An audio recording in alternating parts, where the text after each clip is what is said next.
Tonight, the Fantastic Four find the prodigal son, a Death Star full of Star Wars news, and I interview author Kevin Dilmore on this edition of Multiverse Tonight.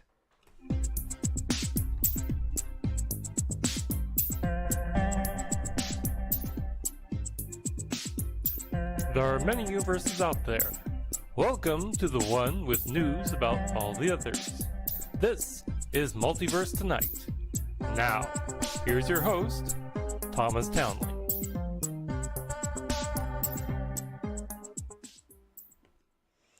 Hello, everyone. Welcome to the show. I'm your host, Thomas Townley, and we've come to the tail end of the TV season. Discovery's done. The Orville just has one episode left this week. The Big Bang Theory only has a handful of episodes. Gotham's done.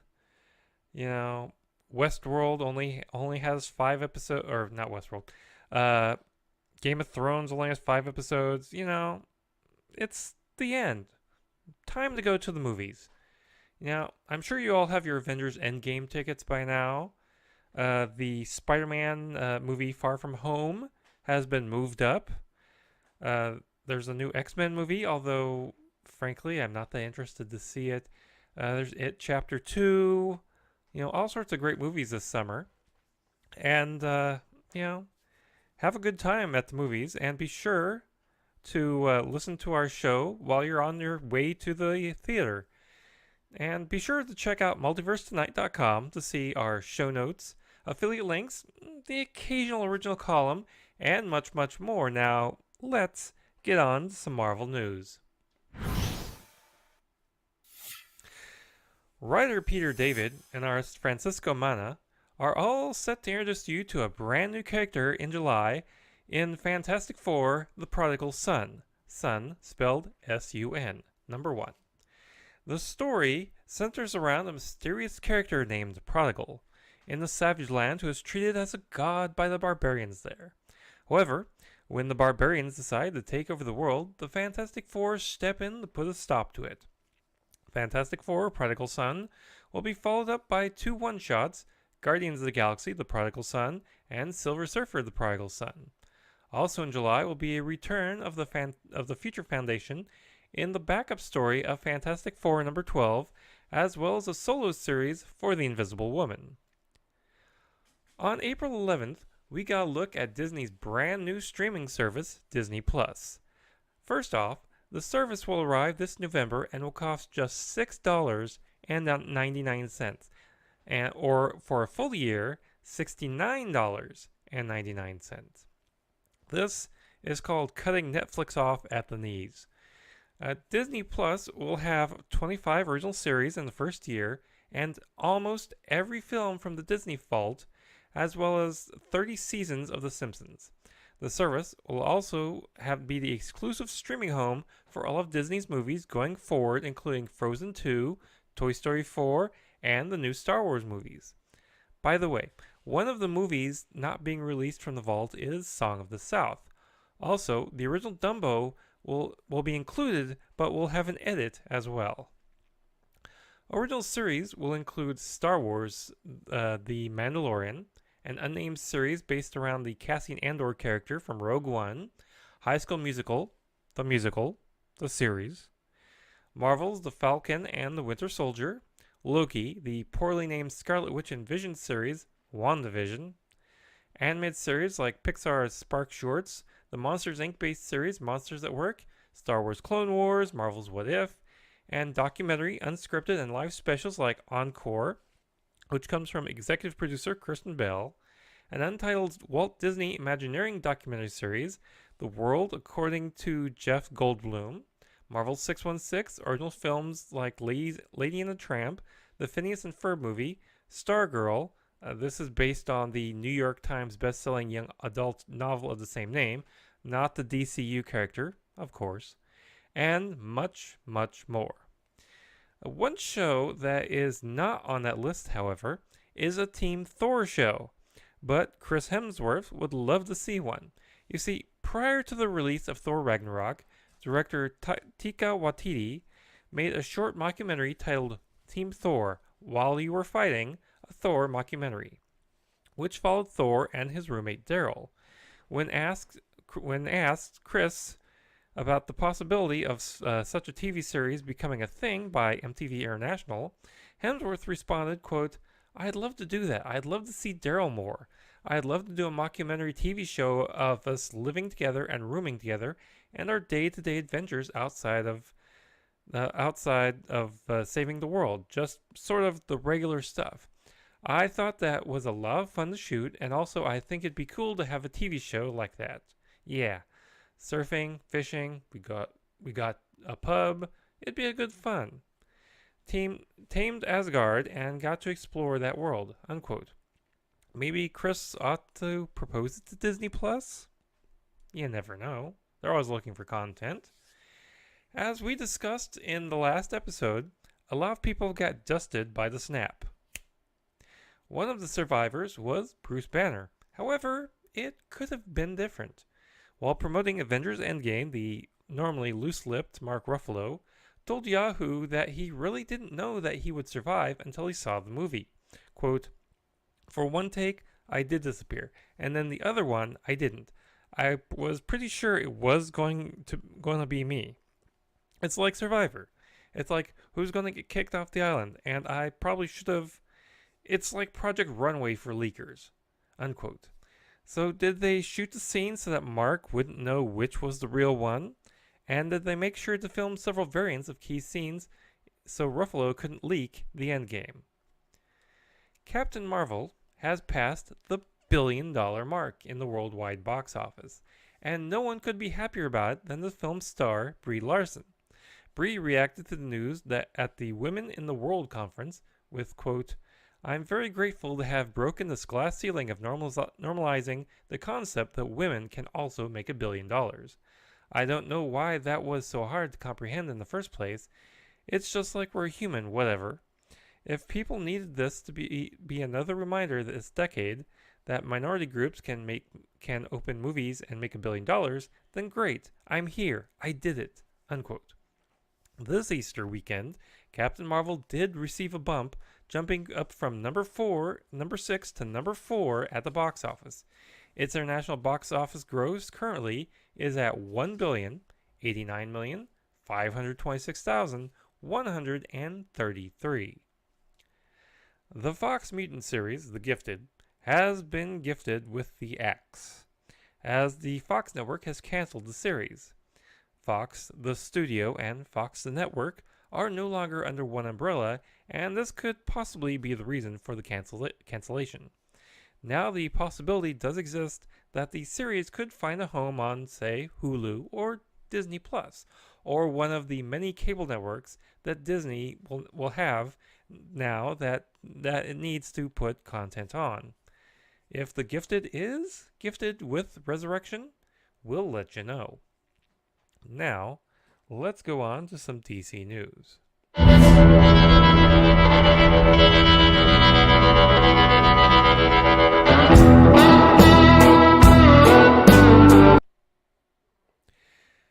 Shazam is doing great at the box office. It's defeated Hellboy, which came in third after the comedy Little.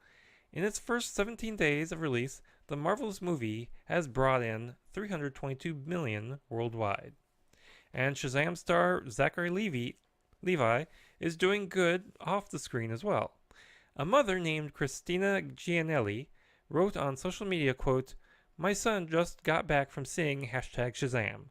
Gianelli wrote on Twitter, "Seeing him so happy makes me want to cry. It's been a rough year for him.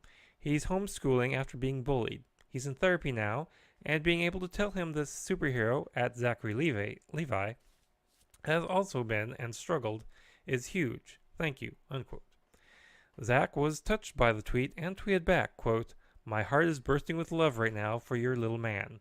I was bullied a lot when I was a kid and wish homeschool was an option for me at many points along the way. Tell him I'm standing with him and to remember that bullies are just hurt and confused in their own life." Unquote.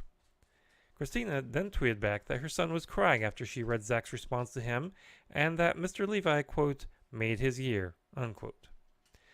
We move from Shazam to Birds of Prey. Lucky Chap Entertainment, which is Margot Robbie's production company, has announced that it has officially wrapped on the Birds of Prey film. Margot is not only producing the movie, but will reprise her Harley Quinn character for the movie, which also stars Mary Elizabeth Winstead as Huntress, Doreen Smollett Bell as Black Canary, Ella J. Bosco as Cassandra Cain, Ewan McGregor as the villain Black Mask, Chris Messina as Victor Zazaz, and Rosie Perez as Renee Montoya. Birds of Prey will hit the theater screens on February 7th, 2020. Sean Gunn is, of course, James Gunn's brother. Not really news, and has been on many of his brother's projects, including the Guardians of the Galaxy movies as Kraglin. That said, Sean isn't so sure he'll make any kind of appearance in James Gunn's The Suicide Squad movie. Sean told comicbook.com, quote, "I am always willing to do anything James needs me to do. I'm also very, very respectful of the creative process, from the point of view of the people who are writing and coming up with the story. I've been in the business long enough to know that story is king. In order for the movie to be good, the story has to be great, and it's hard to make a great story if you're thinking, I have to work this person in there somewhere," unquote. If he does make an appearance in the movie, he'll probably just be a part of Guardians 3. The Suicide Squad comes out on August 6th of 2021. Titans will finally get its Batman for Season 2. Deadline.com reports that Ian Glenn, who played Sir Jorah Mormont on Game of Thrones, will play the role. The Scottish-born actor is 57 years old, which shows us that this Batman will be an older version of the character. The official character description reads as follows. After decades of fighting crime as Batman, billionaire Bruce Wayne is just as driven to protect Gotham from evil as he was in his prime. Needing to reconcile his relationship with Dick Grayson, the duo hope to forge a new dynamic as Bruce tries to help his former sidekick and the Titans achieve success. Unquote. It's unclear if he will be in the cowl for the series or just portray Bruce Wayne, who's given up the cowl to fight with his money instead. Lucifer Season 4 is just days away, and Netflix has released a new trailer for the rescued series. Let's watch.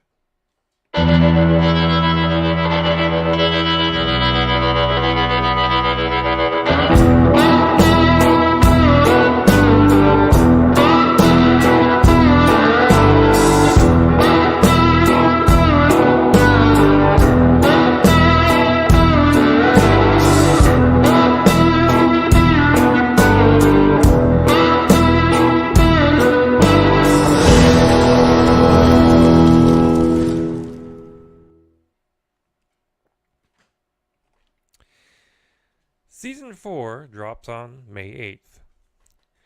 CW boss Mark Pedowitz sat down with The Hollywood Reporter. As you know, the next season will see both Supernatural and Arrow ending.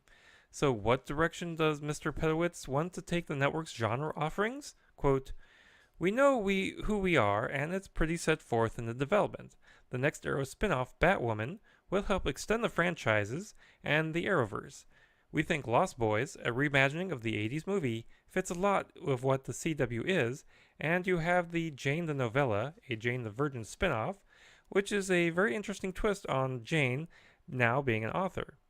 Glamorous will push the boundaries in a lot of ways, and it's a show for Gen Z because of its ability to speak to non-conforming genders and particularly gender fluidity.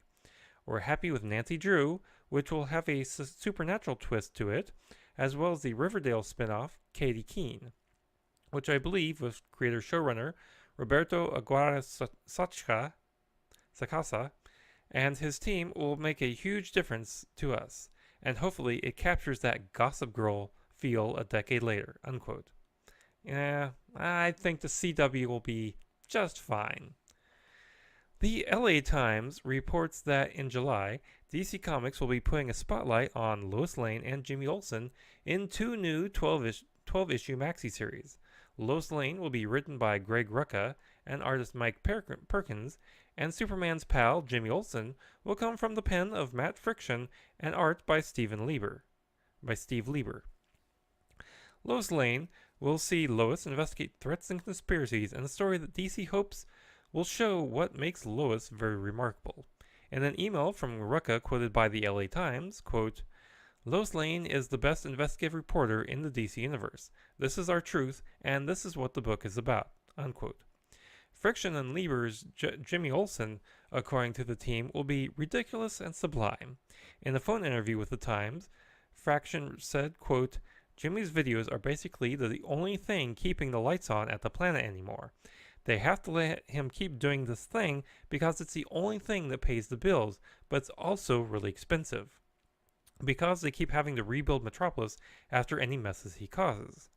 So Jimmy will be will be on the road to show and explore various settings in the DCU, unquote. Both Lois Lane and Superman's pal, Jimmy Olsen, will have short stories by their respective creative teams in the upcoming one-shot Superman Leviathan Rising special on May 29th, ahead of their first issues, which are due out in July.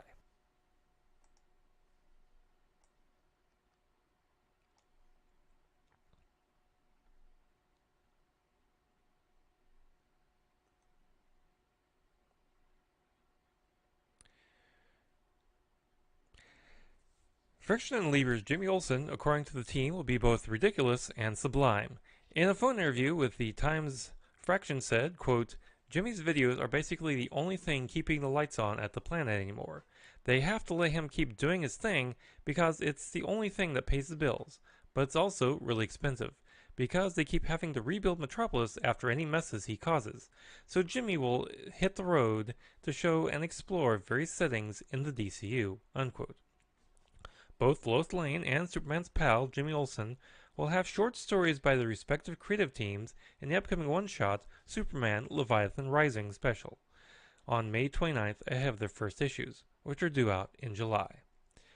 According to The Hollywood Reporter, Swamp Thing has been reduced from 13 episodes to 10, apparently after creative differences between Warner Brothers, the studio, and the DC Universe streaming platform. The series will still premiere on May 31st. This comes on the heels of word that the parent company, Warner Media, is pursuing its own streaming service, to be overseen by former NBC president Bob Greenblatt and Turner's Kevin Riley.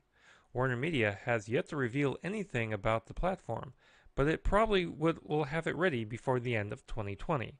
Could it possibly be that Warner Media might want to keep some DC Comics content for the new service as well? Anyway, let's look at that Swamp Thing trailer.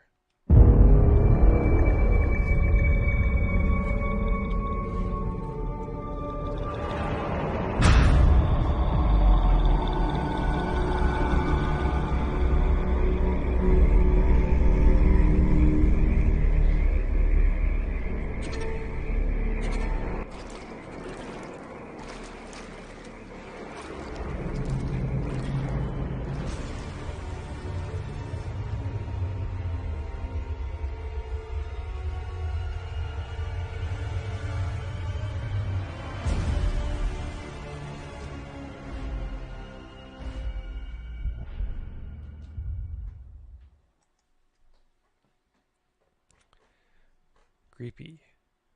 FX's Y, The Last Man, appears to be dead. The series, which would have been an adaptation of the Vertigo comic series of the same name, got some bad news from the network. Showrunners Michael Green and Ada Mashka-Kroll confirmed the news in a joint statement on Twitter. Quote, FX has decided not to move forward with our series in its current form, before thanking the talent involved with the show. We hope to reward their talent and their trust, not just with success, but with a show that had something to say, in a time when things must be said. As Y fans ourselves, we hope the future allows just that, unquote.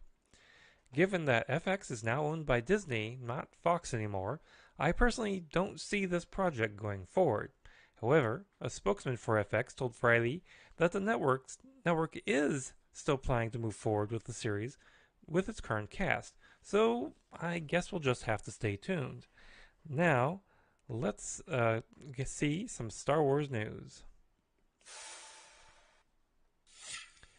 Star Wars news coming out of Star Wars Celebration was hot and heavy. For a personal look at the con, Sci-Fi for Me's Salacious Crumbs had coverage of the con. They covered the con live for all 4 days, and you can watch it over on their YouTube channel.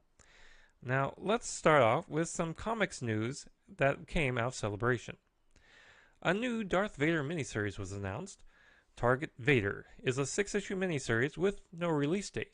At Celebration, assistant editor Tom Grunman said, quote, Target Vader, 6 issues starring a character that we've recently reintroduced named Valence. He originally appeared in Marvel's Star Wars number 16 as a cyborg bounty hunter with a vendetta against Vader. It's all about Valence and his crew pulling an impossible mission hunting down Dark Lords of the Sith. Unquote. The series features the talents of Robbie Thompson and Mark Laming, with covers from Nick Klein. We also got news on the follow-up to Star Wars Age of Republic, which was a series of one-shots, with a new series of one-shots called Star Wars The Age of Rebellion and Star Wars The Age of Resistance. First up will be Finn number 1. This will come from writer Tom Taylor and artist Ramon Rosanas, with covers from Phil Noto. According to assistant editor Tom Grunman, he said, quote, the Finn story takes place in his earlier days when he was a stormtrooper on Starkiller Base, unquote. Lucasfilm story group Matt Martin added, quote, we also get to see Janitor Finn. That's the main selling point, unquote. Next up is Poe number 1. Assistant editor Tom Grunman said, quote, maybe there was a pit stop for Rey and Chewie on the way to seeing Luke. Let's say he's got an unexpected mentor from his past that we're going to meet in this issue. Unquote. Tom Taylor and artist Leonard Kirk are working on a Captain Phasma one-shot, and Groenman said that this will show that what makes Phasma tick. Groenman also announced a special issue on Admiral Holdo featuring the talents of G. Willow Wilson, Tom Taylor, Chris Elopoulos, and Lisa Chartier. Also, Groenman said, quote, so we've got our main story following Holdo, Maz, and BB-8. Willow knew exactly where to take Holdo in the story. This explores her earlier days a bit, and you're going to see that inciting incident for what makes her so unbelievably effective as a leader. It all starts here in this book, unquote. There will also be a one-shot featuring Hux and another one featuring Rey. Now, Greg Pak also weighed in on the upcoming Age of Rebellion one-shots, saying, quote, this is one of the 8 one-shots that I'm doing, unquote. He also said that the stories are in continuity and explore little moments that have never been seen before in an effort to capture what makes the characters so fun. I have a special affection for the Boba Fett one, and the artist is by Mark Laming, and we did it as a straight western. It's like a badass bounty hunter western story, Boba Fett. I think he says 3 words during the whole thing. Everyone's got a different idea of his motivations, unquote. There was also plenty of coverage, and I'll have links to it in the show notes. Also announced was a miniseries, Star Wars Galaxy's Edge, that will explore a shop in the park that contains rare items.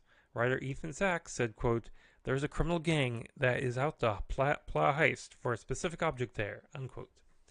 Now, while we're on the subject of Galaxy's Edge, at the panel for the new attraction, Disney Imagineer Chris Beatty hinted that Yoda will be featured in some capacity. Well, he also revealed that Frank Oz recorded some new lines for Yoda. He joins Jim Cummings as Hondo and Paul Rubens as DJ R3X. And of course, if you're going to be walking around the park, you're probably going to get thirsty. You can always have a nice tall glass of blue bantha milk. But why not have a Coke? Yes, a Coke. A partnership was revealed at Celebration that Coke will have specially packaged Coke products. The balls resemble thermal detonators, and the packaging will look scuffed up and be rendered on airbrush as to not spoil the immersion. Here's the ad.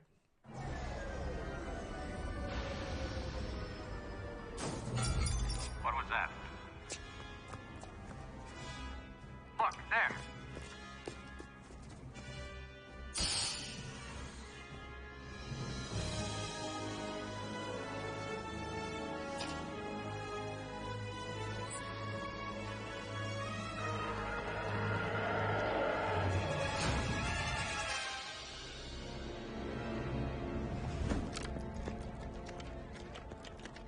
Uh-oh.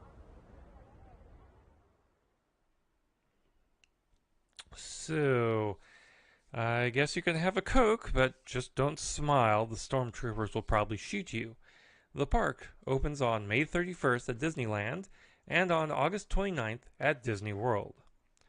Also seen at Star Wars Celebration was Star Wars Fallen Order, the action-adventure video game from Lucasfilm and EA's Respawn Entertainment. Respawn head Vince Zampella told the crowd that, quote, "This is a Jedi fantasy story game. This is a story game. No multiplayer, no microtransactions," unquote. The game director Stig Asmussen added that, quote, "So you play as a Jedi on the run in training with the lightsaber and force powers. We made sure that the combat was something that was easy to pick up. Combat is key for us. We call it thoughtful combat," he explained. Unquote. The game will follow a character named Cal. Cal? The time will take place during the point that Order 66 was activated. Cal must avoid the Jedi hunting Inquisitors that are searching for Force users that have escaped the original Order. One of these Inquisitors, named Second Sister, first appeared in the Darth Vader comic. Gotham's Cameron Monaghan will play the character of Cal, who they said was had a young Clint Eastwood quality about him. Monaghan not only provided his voice, but did motion capture for the game as well. The game will be released on November 15th on Xbox, PlayStation, and PC. Sorry, Mac. Now, let's go on to some Star Trek news. We start Star Trek news with the Picard show. You know, they really do need to get a real name for this show soon. Or it's going to be called Star Trek Picard no matter what they finally call it. Anyway, Jonathan Frakes is in an interview with TrekMovie.com said that he has been booked to work on episodes 3 and 4. He also said that he's read the first couple of episodes and said that it's like a 10-episode movie. He called it, quote, "a very ambitious approach to television in the first season," unquote. The show is still adding cast members. A few days ago, we got word from Alison Pill, who has appeared in Snowpiercer, American Horror Story Cult, and Scott Pilgrim vs. the World. Harry Treadaway has been in the Netflix series The Crown, Disney's The Lone Ranger, and 3 seasons on Penny Dreadful as Dr. Frankenstein. That's Frankenstein. And Isa Briones is a relative newcomer, having just wrapped the first national touring company of Hamilton. He has a role on American Crime Story Versace, and they joined the previously announced cast members of Santiago Cabrera, Michelle Hurd, and even Eva Gora. Turning to Discovery, the season is over, and so is Anson Mount's time as Captain Pike.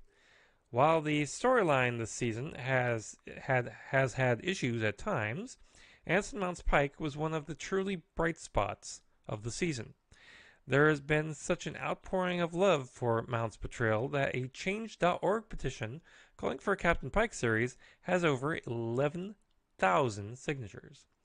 Mount has responded to this petition on his Facebook page, commenting, quote, "I am humbled and deeply touched by this amount of love.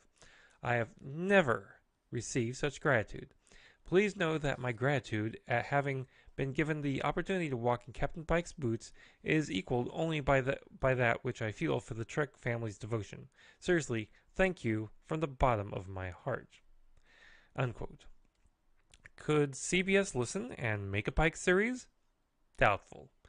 But maybe Dayton Ward and Kevin Dilmore could write some Pike novels, and Anson could do the audio version. Come on, CBS Interactive. Do it. Do it, do it, do it. What we left behind, looking back at Star Trek Deep Space Nine, is almost here. The film is done, it's been handed over to Shout Studios, and the early backer stream of the film will debut worldwide this Thursday, April 25th, starting at 9:09 p.m. Eastern Time. Eligible backers will get to stream it from home or on mobile devices for the 99 hours after that debut. Full and restricted access will be made available after the theatrical release on May 13th. According to The Hollywood Reporter, Michelle Yeoh has been cast as scientist Dr. Karina Moog in James Cameron's new Avatar sequels. In a statement, writer-director James Cameron said, quote, "Throughout her career, Michelle has always created unique and memorable characters. I look forward to working with Michelle to do the same thing on the Avatar sequels." Unquote. The Avatar sequels are due for release on December 2020 and 2021. They will also star Zoe Saldana, Sam Worthington, Stephen Lang, Kate Winslet, Vin Diesel, and Sigourney Weaver. Now, before we go to Geek News, let's take a moment and hear from our friends at Radio Public. I'd like to thank you for listening to this edition of Multiverse Tonight. You know, one way you can support this show is to listen to it through the Radio Public app. Every episode of Multiverse Tonight that is heard through the Radio Public app, for iPhone or Android, means that you can get this podcast, and we get a couple of cents in our can. Find the Radio Public app in Google and iTunes app stores, and give it a try today. In space, And, no one can hear you Hi, I'm here at Planet Comic-Con. Jeez, Thank you. And Geek News, always, it's one of my favorite parts of the show. I like putting this together. And we're starting off today with Season 2 of The Orville, which is almost over. And what a season it has been. It's even contention for an Emmy Award. Deadline spoke with Seth MacFarlane at the Contenders Emmy confab on the Paramount lot. Seth talked about how the change in the series tone from a comedy tone to a little more drama made him nervous about how the audience would take it. Quote, "I have been a big sci-fi fan since I was a kid. I think secretly that was the show I wanted to do, but I figured there's no way in hell anyone would swallow that from me. With an hour-long show, in order to sustain it, you have to have real stakes. That was my fear at the beginning. If people aren't with us on that side of it, we're probably not going to last very long. But they were, so we really leaned into that." Unquote. Now, speaking of the obvious influence of Star Trek on the show, Mr. MacFarlane said, quote, "Star Trek was the first franchise to bring it to a point that reached the mainstream in such a massive way. In many ways, it does have ownership on this side of a captain on the bridge of his starship instead of a sailing ship, but it's become the convention. You can't help but go there if you're doing this type of show. You just have to start by learning from what your predecessors have figured out and then take it off in its own direction." Unquote. Now, speaking of Seth, he will be honored with a star on Hollywood's Walk of Fame today. Congratulations, Seth. You've more than earned it. Just 2 weeks before it was scheduled to go into production, Fox's new daddy, Disney, has canceled the Mouse Guard movie. The movie, which would have been based on Arakia Boom Studios' comic of the same name, Mouse Guard is a 2-time Eisner-winning comic and graphic novel by David Peterson, and has been called Game of Thrones with mice. Set in a human-free world, the Mouse Guard protects mice from predators and other threats. The movie would have been CGI with Weta providing the visual effects. Now, sources have told the Hollywood Reporter that the producers are being allowed to shop the project around to other studios. Now, maybe this studio would like to pick it up. Warner Brothers is looking to expand its studio space by buying the Burbank studios to use as additional office space and also for its 8 sound stages. This would include the 2 Frank Gehry designed office buildings that are next to its Burbank Media District. The deal is expected to be finalized later this year. The European Union has passed a new copyright directive that will change how copyright law will be enforced online. Under the new law, Google has other platforms like Facebook will have to sign licensing agreements with copyright holders like musicians, performers, authors, news organizations, and journalists to use their work online. The law was passed by 19 countries, but was opposed by Finland, Italy, Luxembourg, the Netherlands, Poland, and Sweden. The new copyright directive now goes to the various countries of the EU to be written into their national laws. Game of Thrones is back, and it drew huge ratings. According to HBO, episode 1 of season 8 drew 17.4 million viewers across all digital and cable platforms on Sunday alone. 11.8 of those from cable itself. That number is expected to go up in the days following. The final season is only 6 episodes long, so buy some Game of Thrones Oreos and tune in. Archer, season 10, is just a little over a month away. Let's watch the trailer. In space, no one can hear you Jeez, calm down. Everybody brace for initial thrust. In 3. Whoa! Damn! Son of a... My last bottle of bitter lemon! We are not going off on some... Wild goose chase. Who's in? Come on, spilling all my robot milk. You got us into this mess. Let's not point fingers, especially yours, Lana. Those things are like cricket bats. Something must be depleting power from the ship. Someone leave the fan on in the bathroom again. Seriously. And that's gonna help you how? All of this is necessary. Actually, let's see where it is. I only have another 7-8 steps in me. Sun's out, guns out. Well, in space, the sun is always... Don't step on my line! Bring it, Bird! We're stuck inside a space nautilus between his colon and his cloaca. What's a cloaca? It's an organ that's used for excretion and also intercourse. Smart. Archer 1999. The all-new season premieres Wednesday, May 29th on FXX.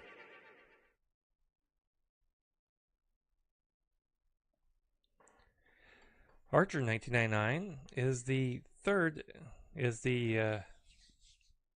Archer 99 is the third series, or season, excuse me, that takes place during Archer's coma after he was shot at the end of season 7, and it looks like we're going to be getting a lot of sci-fi jokes and tropes thrown in. The new season will see Archer, Lana, and the crew aboard the MV Seamus salvage ship. It looks good. I especially like the rock monster there. The rock monster Pam. Anyway, Lena Waithe has joined HBO's Westworld for season 3. Lena is an Emmy Award winner for let's try this again. Lena Waithe has joined HBO's Westworld for season 3. Lena is an Emmy Award winner for outstanding writing in the comedy series for Master of None, and is the creator of Showtime's The Chi.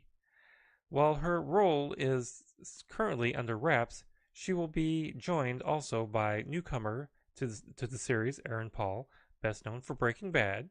Season 3 is currently in production and will likely premiere on HBO in 2020. From the We Needed This Why file comes an exclusive to the Hollywood Reporter that Paramount Pictures division, Paramount Players, alongside Temple Hill and Picture Start, has put into development a prequel to the musical Grease called Summer Lovin'. The script is being written by John August, who has written the scripts for Big Fish and Charlie and the Chocolate Factory. The story will reportedly show the first meeting of Danny Zuko and Sandy Olsen that was recounted in the song Summer Nights. Now, let's go on to the interview with Kevin Dilmore.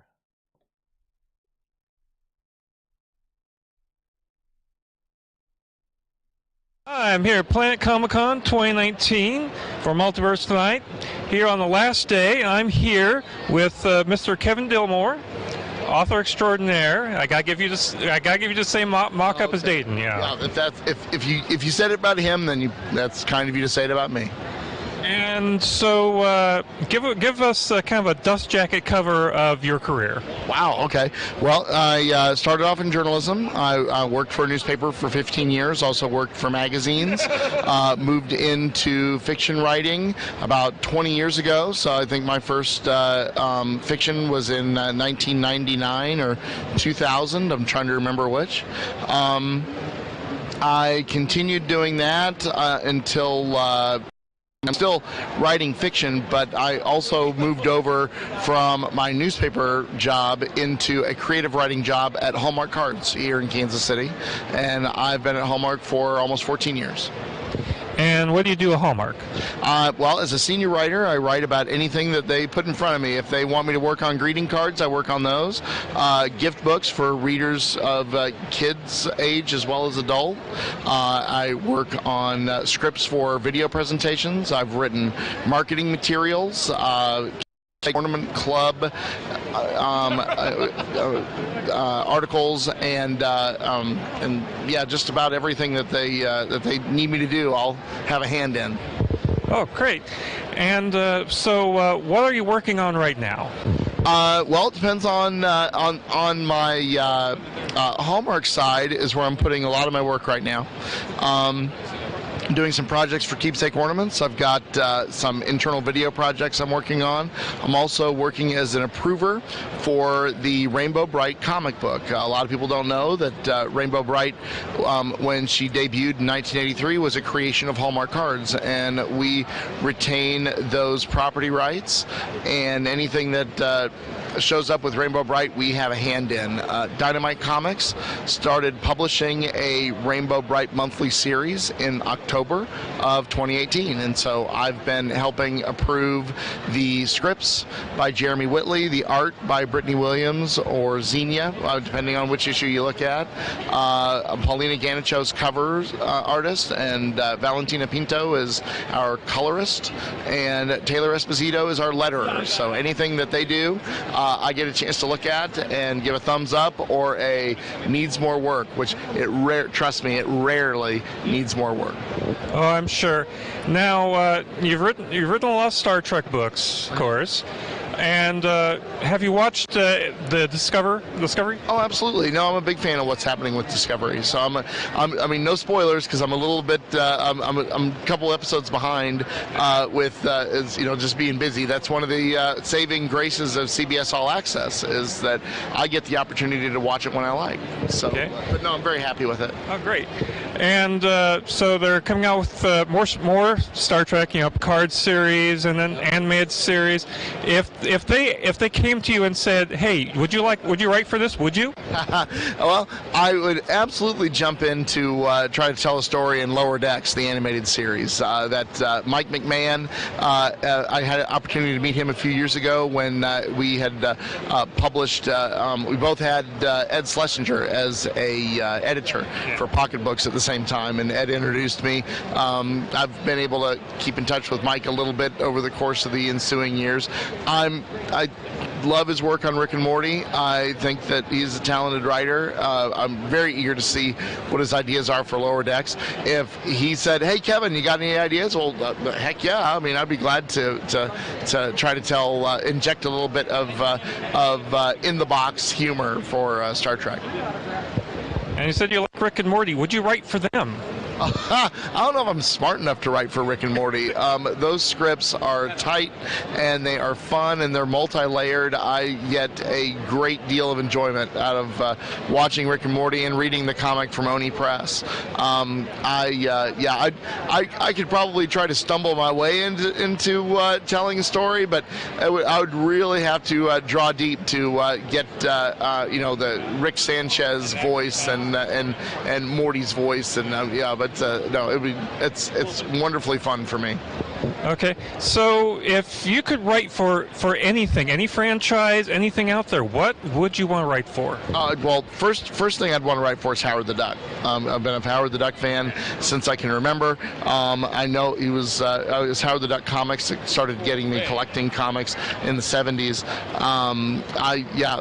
Kevin Smith is going to be running the animated series that they're going to be doing in coming months and years. I'm very eager to see what he does with that. I think it seems like a really great fit.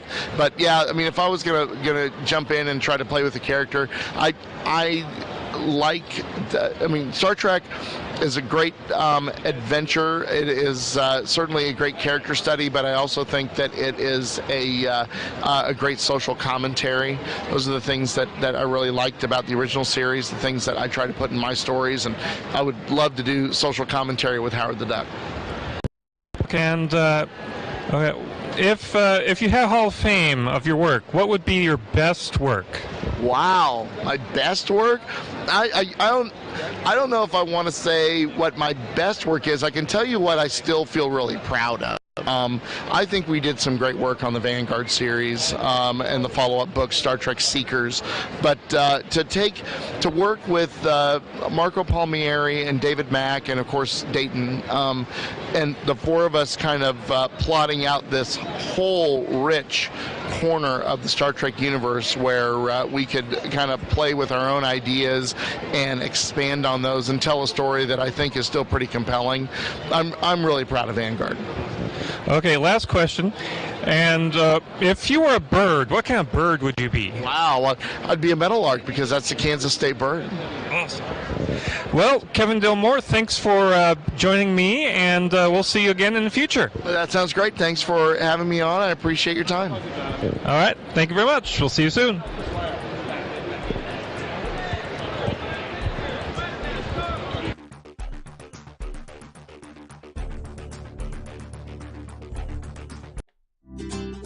I'd like to thank you for listening to this edition of Multiverse Tonight.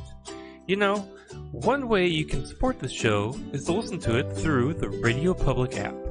Every episode of Multiverse Tonight that is heard through the Radio Public app, for iPhone or Android, means that you can get this podcast, and we get a couple of cents in our can. Sorry about that.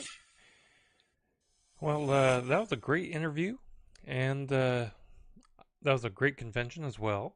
I'm looking forward to Smallville Con in Hutchinson, Kansas, and it's not that far away from me in time or distance.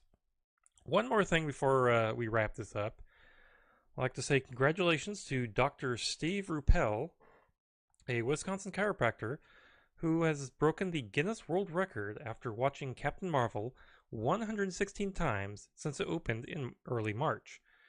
Now, once this is ruled official, he'll be the record holder for most cinema productions attending the same film.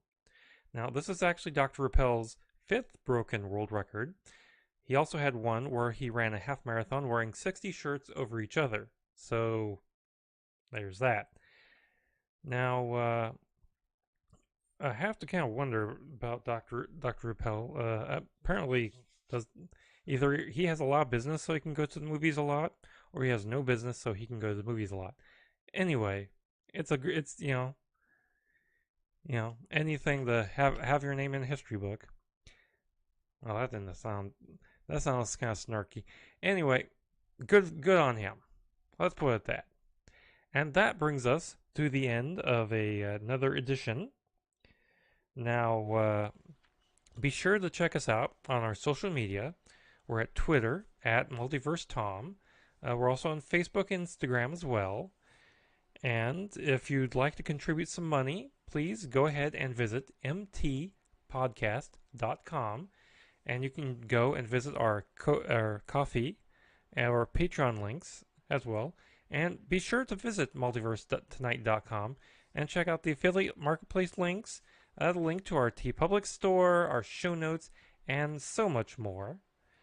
Now, if you're a subscriber, be sure to share us with your friends. And if you're brand new to the show, please be sure to subscribe and leave us some feedback so we know how we're doing. Special thanks to Lobo Loco for our theme music. Thanks for watching Multiverse Tonight. We'll be back in 2 weeks. Now, please exit the universe in an orderly fashion. Good night.